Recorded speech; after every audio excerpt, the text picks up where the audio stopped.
To this video, today we are talking about fiber to fabric. Fiber to fabric, class 7, science chapter 3, NCERT pattern, class 7, science chapter 3, fiber to fabric. We all wear clothes, different types of clothes made up of different materials. Some of them are obtained from animals, some of them are obtained from plants. So from animals, we get silk, that is silkworms, the mulberry worms, leaves. The larva eats the mulberry leaves and then weaves a thread around itself and then becomes a cocoon. The cocoon from which we get the silk thread. Silk is one of the most popular fabric. We get wool or fleece from the hair of the sheep or yak. There are different types of goats, different types of sheep which are reared for getting their wool. And then we also get skin or hide or leather from the skin of the animals. These are the different types of materials that we get from the animals. From the plants we get cotton. We also get hemp or jute from the plants. These are the different type of fibers that we get. Now more details about this we have studied in the earlier classes. Now we will see how we use them. What is speciality of the wool?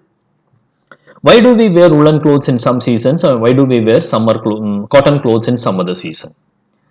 What clothes do you prefer in winter? What clothes do you prefer in summer? What is special about cotton? What is special about wool? Now, the special about wool is that air is a poor conductor of heat, and between the layers of the wool, air is trapped, and this air serves as an insulator. And so, when you wear woolen clothes, not only that wool gives you warmth, but the air in between also ensures your body warmth does not go out of, or the cold outside does not come into to your body. Now the thick coat of hair trap the air, so you are kept warm. So air is a poor conductor of heat. The thick coat of hair traps the air. Air is also trapped in between the fibers. And then sheep, goat, yak, etc. have a thick coat of hair on their body. So if we don't have a thick coat of hair, and if sheep and goat and yak are having a thick coat of hair, what do? We as human beings have evolved. The science and technology has developed. We have become more intelligent and we know how to exploit or extract the necessary things from the environment. So human beings have learned to take the hair or fur or fleece from the sheep and goats and make them into woolen fabric. The fine soft hair close to the skin provides the wool. So the sheep have two types of hair. One is a rough hair near their beards, and then they have a fine soft hair on the skin. This fine soft hair close to the skin provides the wool. And this wool, this thick hair is capable of trapping the air, and air being a poor conductor of heat, keeping the body warm. So this is taken. Now llama and alpaca in South America also yield wool. That's a different type of or different breed of or different species of goats other than the sheep. So llama and alpaca also provide fur or fleece or hair that can be used to make the wool. Mohair is the type of wool that we get from Angora goats in Jammu Kashmir. They are very soft. So what is so special about mohair? The mohair fur or the Angora goat hairs or the fleece is used for making pashmina shawls. Pashmina shawls are very fine and soft woolen shawls. This is about the wool. Now, so because wool is so special and so popular and so important, we need to ensure, or man has learned to ensure, that we get good quality of sheep to ensure good quality of fine soft hairs. So what do? We do selective breeding. That means what? Selecting the parents in such a fashion to obtain the characteristics of the offspring is very special. Selecting the parents so as to ensure the characteristics of the offspring is little special, is little different. For what? To ensure they have lots of fine soft hair which provides lots of wool. So just like you have a hybrid plants, where you have a seedless fruits and things like that in plant kingdom, in animal kingdom what we do is selective breeding. We select the plants to ensure the offspring is having certain desired special characteristics.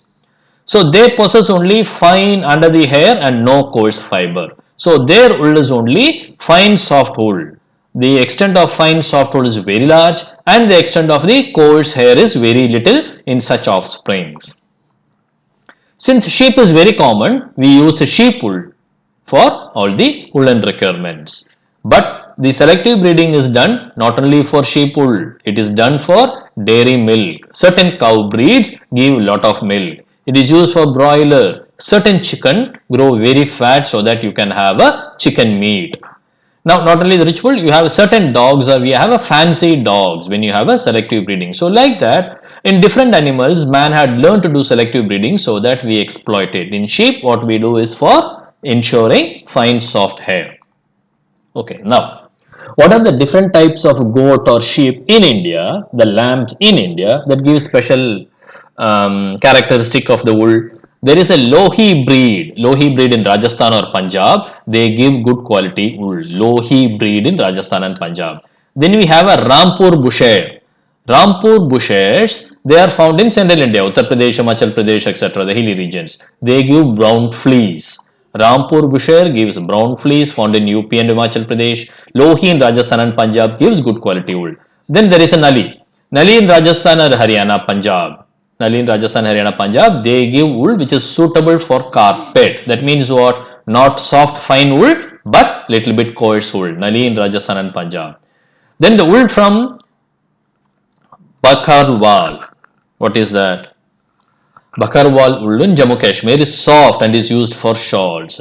This is what we see as the mohair of the Angora goats is also similar for Pashmina shawls, and then the Bakarwal wool. These are very good for Pashmina shawls. They are found in Kashmir.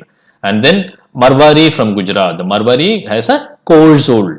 This coarse wool again we use for carpets, not for shawls. And then you have the Pathanwadi. Pathanwadi from Gujarat is suitable for osieries. Pathanwadi from Gujarat is suitable for osieries. These are the different types of sheep breed or goat breed that we have in India, which are mainly reared for their wool.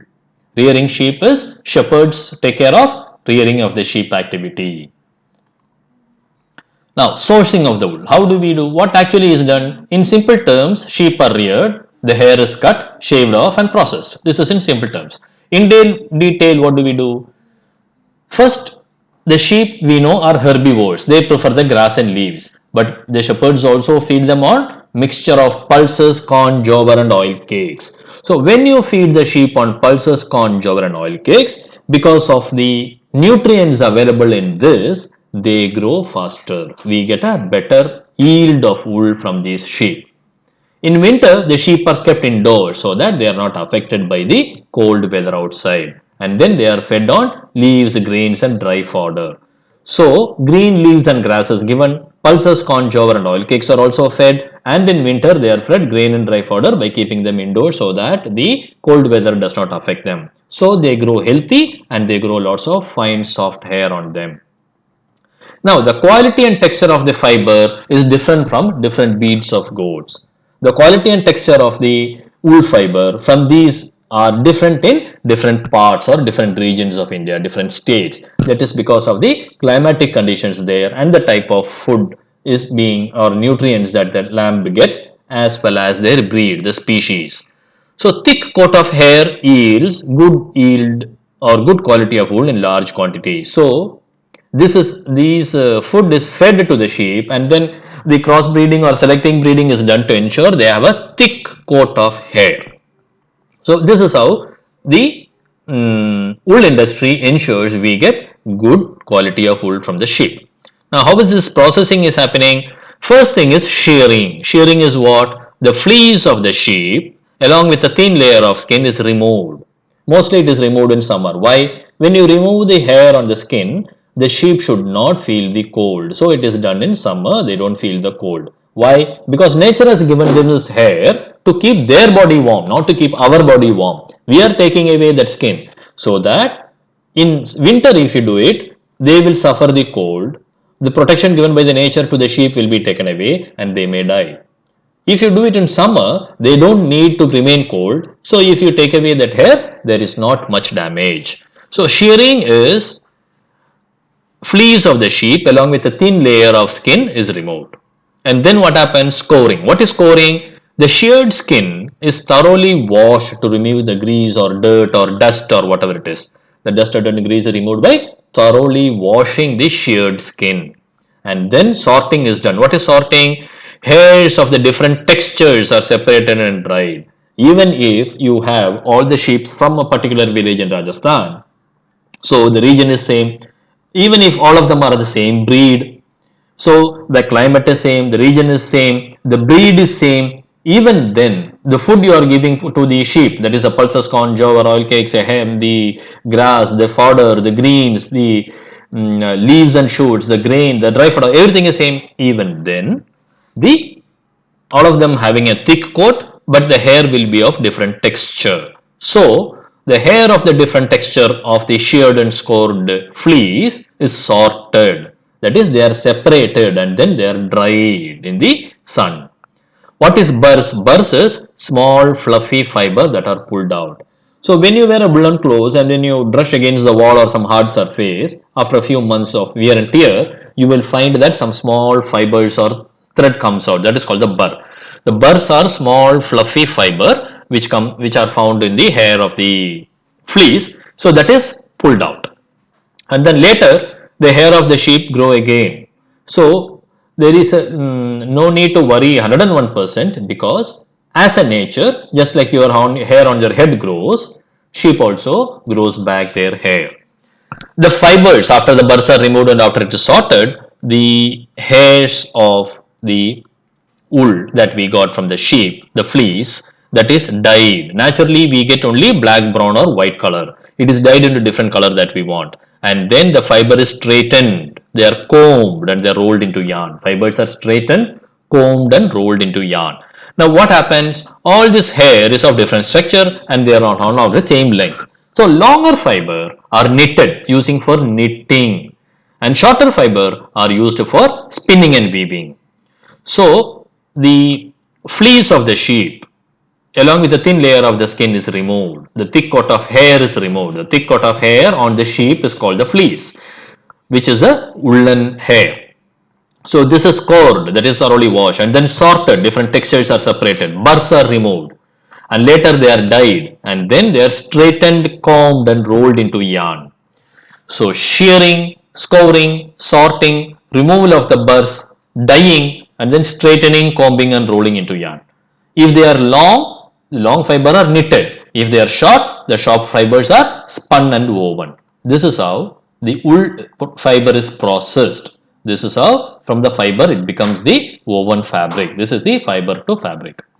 Now this is the shearing. With just like a shaving machine, they have a machine. Using the machine, the skin of the sheep is, what is the technical word? Shearing. Shearing is the technical word.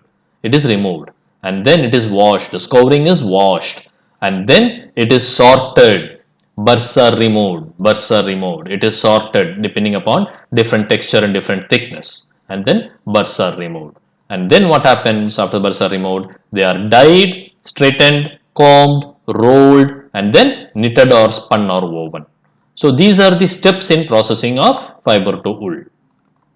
Coming back, what happens in silkworm? This is the silkworm cocoon. This is a moth. It has become, this is the larva. This is a moth. Between the larva and the moth stage, when it is a pupa, what happens is it spins using a thread, a cocoon. How this happens? The larvae are separated and left in a different places to allow it, so that the cocoons can be easily removed. One does not touch the other. We keep it like this, and then they are put in sunlight or steam or hot air or on boiling water to remove it, and then they are straightened. The cocoon is removed and straightened, and then it is weaved into silk sarees and things like that. So silk fiber, what is happening? Silkworms spin the silk fiber. Different kinds of silk is there. The silk yarn or the thread is obtained from the cocoon of the silk moth. This is the cocoon of the silk moth. This is the cocoon. From this only we get the silk yarn. Who brings this thread or who makes this thread? The silkworms make this thread. What is sericulture? Sericulture is a rearing of the silkworms. So the female silk moth lays the eggs, and then the eggs are hatched into larvae, and then they become pupa, and then they become the moth. So when it is a what we call, just like a butterfly, the eggs become larva, pupa and moth. So these are called caterpillars. When it is larva, it is called caterpillar or silkworm. What happens to the worm? The larva weaves a net to hold itself. The larva weaves a net to hold itself. That is called the pupa. And then how it does it? It swings side by side like a digit 8. The larva swings side by side like a digit 8. So when this larva swings side by side like digit 8, at the same time secreting a liquid, that liquid, when it comes in contact with atmosphere, dries and forms a thread. And just like because it is swinging in the shape of 8, it gets surrounded and forms a cocoon. It forms a cocoon. The pupa secretes a liquid protein which hardens when exposed to air to become the silk fiber.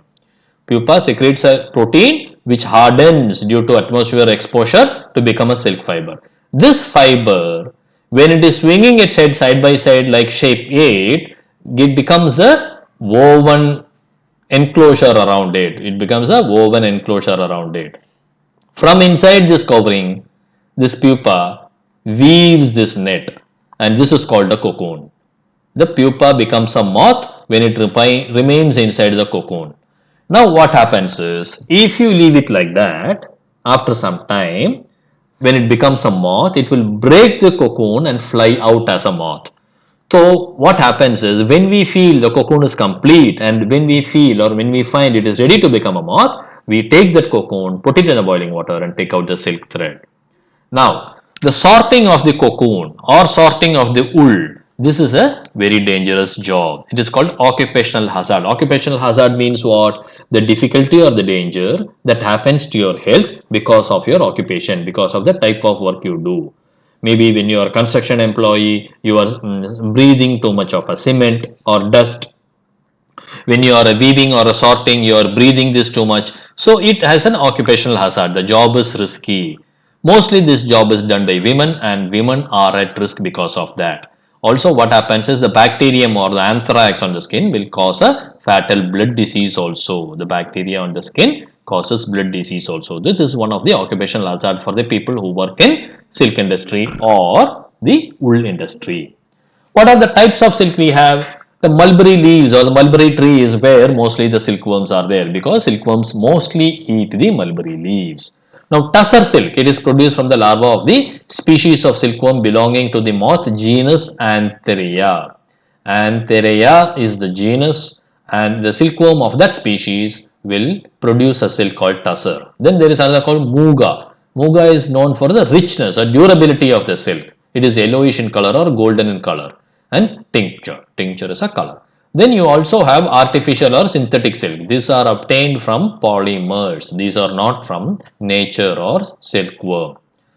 Now, what happens is, how is silk that is obtained from the silkworm, after the pupa weaves a cocoon and becomes a moth, after it is put in soil, it put in hot water and then it is removed, how is it made into a fiber?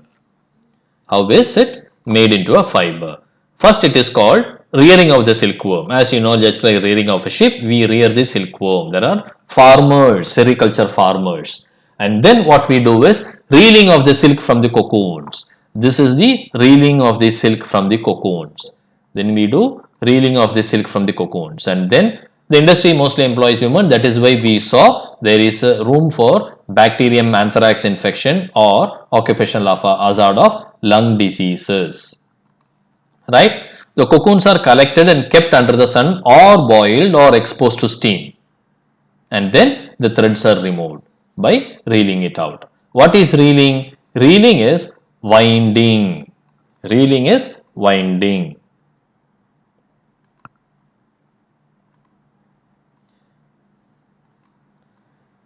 Reeling is winding and unwinding. What is that? First, from the cocoon, you have to wind it into a thread, unwind it from the cocoon, unwind it from the cocoon, and then it has to be spun back into thread so that it can be woven into fabric. So, spinning and weaving are the process of creating a fabric from a thread. Knitting is creating a fabric directly from the thread by using a knitting mechanism or knitting needles. Sweaters can be made from knitting also, sweaters can be made from the fabric that has been already woven using the thread. Likewise. So reeling is a process of unwinding the thread from the cocoon and then spinning it into a thread and then weaving it into a fabric. Now, the special thing about silk is that silk was first found in China, people believe. There are two types of stories. Mostly it is that the Xi Longqi, an empress, was asking what is happening to the leaves of the mulberry tree. So something is eating the mulberry leaf. So you go and investigate, and then they found that one larva is eating, and they find that lot of cocoons are there near the larva, and so they find these cocoons are made of fine, beautiful thread. So they started using that thread as a silk. Another story is by mistake when you were having tea in your garden, one cocoon fell into your tea leaves, and because it fell into a boiling water or a hot water, the thread started coming out from the cocoon, and then you found or observed that this thread is nice and fine and beautiful, so started using it as a silk. These are the stories around this silk. End of the day, the subject matter is silk was discovered in China. The kings who discovered this kept it as a royal secret. Only the members of the royal family knew from where they get the silk or how it is to be woven into a thread or a fabric. So, the royal secret of the China dynasty was that this silk can be converted from fiber to fabric only by them. And then they were selling this silk at a very high prices to Arab travelers and European world. So the path in which or the geographical route in which the silk went from China to the Europe and Arabia is called the Silk Route even today. So Silk Route is a famous corridor of trade. People brought so many things into China to ask for silk in return. That is why it is called Silk Route. The source of silk and the method of converting that silk thread cocoon into a fabric was kept secret for hundreds of years. But nothing remains secret forever. People will find out. That is what happened. Now, you have seen this. A female silk moth lays hundreds of eggs at a time. Eggs are stored carefully on strips of cloth or paper and sold to silkworm farmers. Then the eggs are kept them in a right temperature and humidity so that fresh crop of mulberry leaves are also fed into them so that when the eggs hatch, the larva will eat these mulberry leaves. The larvae, called caterpillars or the silkworms, eat day and night and increase enormously in size. The larvae eat the leaves day and night and increase enormously in size. And then after 20-30 days, they start spinning the cocoons. After 20-30 days, they start spinning the cocoons. They are kept separate. The larvae are kept separately when they start spinning the cocoons. Cocoons are kept under sun or boiled or exposed to steam. Boiled or exposed to steam to make the thread come out from the cocoon. Taking out the thread from the cocoon for use as silk is called reeling of the silk. We have seen reeling is unwinding the thread from the cocoon and then spun into thread and woven into fabric is called the reeling. Then it is spun into a cloth. It is weaved into a cloth. Silk sarees are weaved. Weavers are doing silk sarees. This is in summary how the silk industry works to convert fiber to fabric. We have seen what is a cocoon, from where we get the silk thread. Fleece is what the hair of the sheep is called, which is used for making wool. Reeling is unwinding the thread from the cocoon and winding it for spinning and weaving later. Silk moth is the after the pupa creates a cocoon, it becomes a silk moth and goes out. Silkworm is the one that is called the larva or the caterpillar that weaves the cocoon. Sorting is separating different qualities or textures or length of the wool that we have. Scoring is cleaning and washing of the fleece. Sericulture is cultivation of the silkworms on the mulberry leaves for creation of the silk thread. Shearing is cutting away the hair of the sheep and along with a small layer. Now we have seen the fiber to fabric. More details about the fibers and other things we have studied in earlier classes, and these are two industry we have seen. One is the silk industry, one is the wool industry. Thanks for watching this video. Please keep coming back for more such sessions.